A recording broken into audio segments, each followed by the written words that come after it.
All right, here's another example for you. Just a little reminder, that's not how you Colorado. Somebody tried to take a Jeep up South Table Mountain over the weekend and got that Jeep stuck.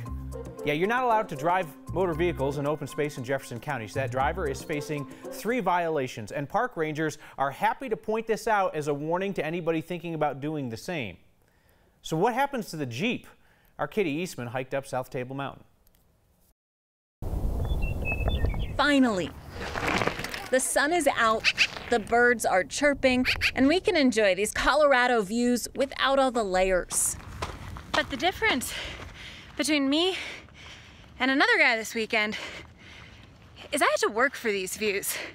He, on the other hand, well, I've not seen a vehicle up here ever, and I've been up here for about 20 years. They must have just shredded some cacti around here. This driver shred a lot more than cacti. Looks like somebody lost a nice toy. Sometime after dark on Saturday night, Jefferson County Open Spaces says he snuck in through a locked gate and drove all over the park. He eventually got stuck on top of South Table Mountain, and when a hiker found the Jeep the next morning, the driver was still there, trying to get it unstuck. So I'm not really sure what encouraged this operator to enter our parks in a motorized vehicle. It just seems beyond any of our comprehension why someone would do that. The driver faces $450 in fines, and it's not just a funny thing to look at. It's a poor example. Mary Ann Bonnell with Jeffco Open Spaces says he could have disrupted nesting grounds for birds. If you drive through a prairie and you create ruts, that could take years to heal. It's not understanding that as Coloradans, this is how we treat our parks.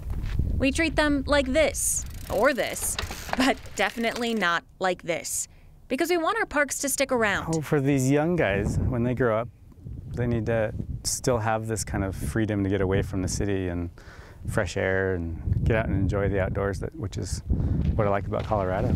Work for your views, people. It's better for everyone in the end. For Next, I'm Katie Eastman. You think my daughter would do one of those little pack things? She's 14 months. She's very fidgety, though. I don't know. That looked fun. So even though that Jeep is sitting right next to a public trail, it's technically on some private property that's within the park boundaries. So it's up to the private property owner and the Jeep's owner to figure out how to get it off the mountain.